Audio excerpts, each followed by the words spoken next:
Hello student, class 6। आज हम आपका सब्जेक्ट हिंदी पढ़ेंगे और ये हमारे हिंदी का पार्ट नंबर 7 है। पार्ट नंबर 7 जिसका नाम है सम्राट अशोक। हम इसमें अपने सम्राट अशोक के बारे में पढ़ेंगे। इसमें क्या है स्टूडेंट, इसमें एक नाटक है। इसमें एक नाटक के तौर पे ये आपको स्टोरी बताई गई है। तो इसमें है पहला दृश्य। पहले दृश्य में हम क्या देखते हैं कि एक मैदान में मगध के सैनिकों के शिविर लगे हुए हैं। मगध एक जगह का नाम है। तो मगध के मैदान में सैनिकों के शिविर लगे हैं। बीच में मगध की पताका फहरा रही है। पताका फहरा रही है मतलब कि पताका मतलब झंडा। वहाँ पर क्या हो रहा है, मैदान में मगध का झंडा फहर रहा है। पताका के पास ही सम्राट अशोक का शिविर है। मतलब कि क्या है, जहाँ पे वो पताका फहर रही है वहीं पर सम्राट का अशोक का शिविर है। वहीं पे उनका शिविर लगा हुआ है सम्राट अशोक का। संध्या बीत चुकी है मतलब कि शाम बीत चुकी है। आकाश में तारे चमकने लगे हैं। शिविर में दीपक जल गए हैं। क्या हो गया, सबके शिविर में दीपक जल गए हैं रोशनी के लिए, क्योंकि शाम जा चुकी है और रात आ चुकी है।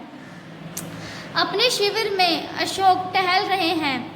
उनके मुख पर चिंता की छाया है। वह कुछ सोचते हुए आसन पर बैठ जाते हैं। क्या होता है कि उनके जो मतलब कि वो बहुत ही ज़्यादा चिंतित हैं। वो कुछ सोचते हैं और अपने आसन पर बैठ जाते हैं। तभी क्या होता है, अशोक स्वयं से अपने आप से बोलते हैं कि आज 4 साल से ये युद्ध हो रहा है और कलिंग आज भी पूर्णतः जीत नहीं पा सका है। मतलब कि क्या है कि ये जो हमारा युद्ध है, यहाँ पे एक युद्ध हो रहा है जो 4 साल से चल रहा है। किसको जीतने के लिए, कलिंग को जीतने के लिए। कलिंग एक जगह का नाम है, लेकिन 4 साल से वह युद्ध चल रहा है, लेकिन वो फिर भी कलिंग को नहीं जीत सके।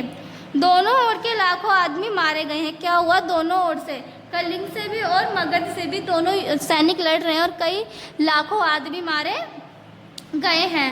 लाखों घायल हुए हैं, पर हम आज भी असफल हैं। वो क्या बोल रहे हैं कि हम आज भी असफल हैं, आज भी हम युद्ध नहीं जीत मतलब कि पाए हैं। इसका क्या परिणाम होगा, राजा चिंतित है और वो बोल रहे हैं कि इसका क्या परिणाम होगा।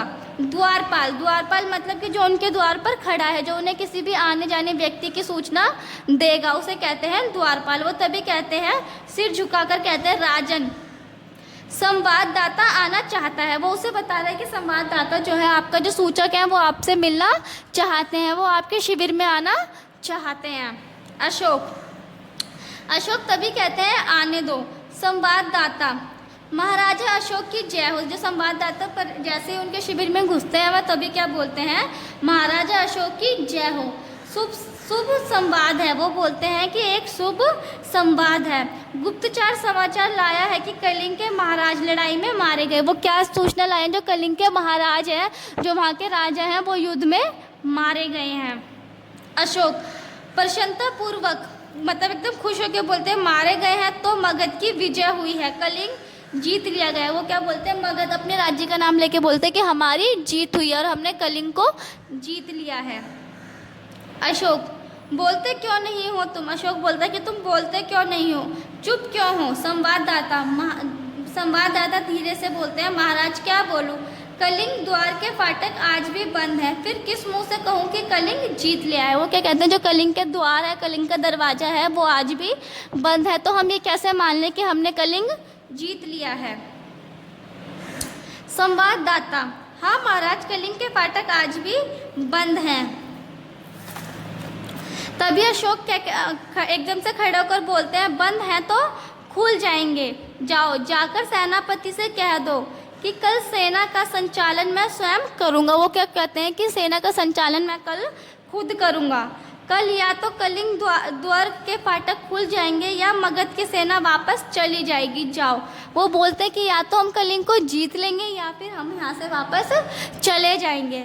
हाथ से जाने का संकेत करते हैं। वह जो उसके संवाददाता होते हैं, वो उन्हें जाने का संकेत करते हैं। तो स्टूडेंट, हमने फर्स्ट वीडियो में पढ़ा कि जो राजा अशोक हैं, जो अशोक सम्राट हैं, वो कलिंग को जीतने के लिए कितने चिंतित हैं। और उन्हें तभी क्या सूचना मिलती है कि जो कलिंग के राजा हैं वो युद्ध में मर गए हैं और जो उनके सेनापति हैं वो पहले से ही उनकी उनकी बंदिश में है, मतलब कि उन्होंने उनके सेनापति को पहले से ही कैद कर चुके हैं। तो स्टूडेंट आगे का चैप्टर हम कंटिन्यू करेंगे अपनी सेकंड वीडियो में।